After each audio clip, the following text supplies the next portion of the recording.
middle lane. But UEK has TP, so it won't be the end of the world. Oh, Mark. Yeah, that's a mistake. That's a flash forward from Wink. Hang on! First blood! Mark just ran into the brush and the top esports support. As we talk about the bloodiness, it finally begins. Call the Forge God layers down, and Mark, watch out, but Eep, it's too late. Jackie sent into the sky, and Invictus Gaming, they bring it home for 3 kills in the first 8. Can down, then 4v1. Oh, but meanwhile, we come on back, and Shun's in a bit of trouble. He's going to take himself the bailout, but no reset for the kill. Jackie survives, he does. The Divine Judgment down, but Knight's coming through. Remember that UEK can bust the wall, but it won't even be needed. He wants to be the massive army in front of this Kale, who flashes away. Zika survives, but now UEK must do the same. Slow down, dodging the side, shove the flash forward from Tien. A big move is called. The Forge God for the re-engage, and the health bar getting low. Shun once in with the Dream Dust, and oh! That's a bit of an eep, actually, as Shun rolls in, wanting yet another. The Dream Dust not settling, though, as Knight goes golden. It's messy, it's close, the health bars make it so Knight stays a while. It's a top. That's whopping away. UEK is a tank, folks, but now at half HP. Even less Oz Wayward comes in with the Glacial Prison, slows them all down. The AoE heaven here, but Renata's ulti slows them as well.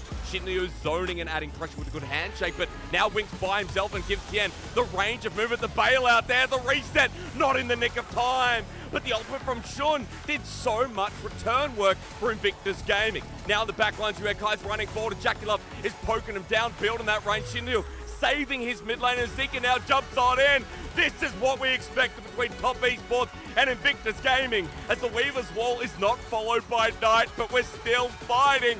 And this is why the Great Ninja War will be such a good series.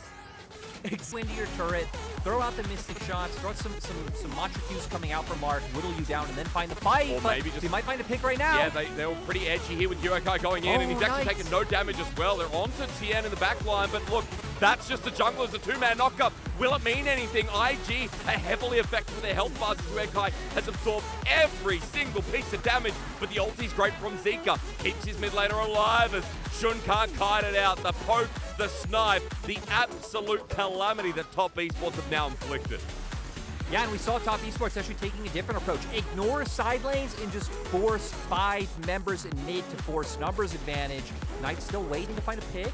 I think IG want to throw everything at the wall and see what sticks at this point. I mean, there's 5 members alive, all in front of the Baron. IG aren't getting anywhere near the thing, and even though it's been a bit back and forth, it's been close, it's been at that 3K gold mark, that stops now with Top Esports in Game 1 getting the Baron, managing the 5K themselves, and just showing how in control they've been in the last 5 to 10 minutes.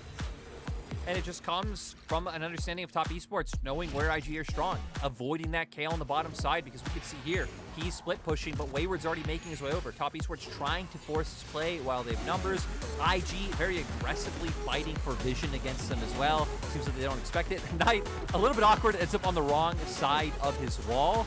And a lot of Top Esports' initial abilities end up missing out, but Knight able to get good amounts of damage onto the Renata. And then we said, as Wink, you do not want to throw the Renata back in, but he doesn't agree with that. That is exactly what he does. Sends Shinryu to his doom, and then just the Invictus Gaming to slow this pace, to make this somewhat of a winnable fight, to stay in Game 1. Honestly, you have to do what you said they were trying to do before. You have to throw everything at the wall and hope something sticks. Call the Forge God goes in. Well, they're not going to do that. He's stuck. I guess, yeah, he took it quite literally here as Weak now free firing, but this is a Kalista into a Sejuani. Jackie here's the target's rain come through, the bailout giving attack speed. Hang on, IG, they fumbled losing Zika early on, but Wink almost getting a second one here. Invictus Gaming, it turns back around. Never mind me getting excited as Shun is running for his life, but he won't have to run far. This is the bailout stolen at Knight's kill incoming. The Cyclops jump just out of range, but he made off to a bit of a banger. Now, I remember last time, Top Esports with the Akatsuki. If any Naruto fans out there, you're probably not happy right now as launched again is Shinryu, but to his death, the bailout won't save him. That's the second time Wink's done that, and there'll be hell to pay. The Glacial Prison at least gets the slow, while Zika is hitting his prime, but it might just be way too late. Shun's here by himself, and that literally has already put everyone into a lullaby. Knight with the Weaver's Wall follows it through, and he's got a kill to take. Shun golden, but I ain't saying anything about the time he's got because it's back to 0. Knight takes that one, and it is Just do their job, but IG now, I mean, still doing it. Urukai is just so incredibly Doesn't get the tanky. searing charge though, and that's a big one. The side shove puts him back at half HP. Divine Judgment there as the ultimate doesn't connect from Shinryu, but IG still going forward. But is it enough, guys? You know the answer's going to be no. Tien will find a reset, find the kill, and now charges up to be the winged machine. He has the range and he's got the power to do so. But for Top Esports, this game was close at one point until it wasn't even there. Victus Gaming gets slaughtered, and in 33 minutes, Top Esports again showing us why they were top 4 in the spring split. Yeah, Top Esports honestly coming out, I think, with one of their better games so far. Even in their last series against WE, where they did have that pretty decisive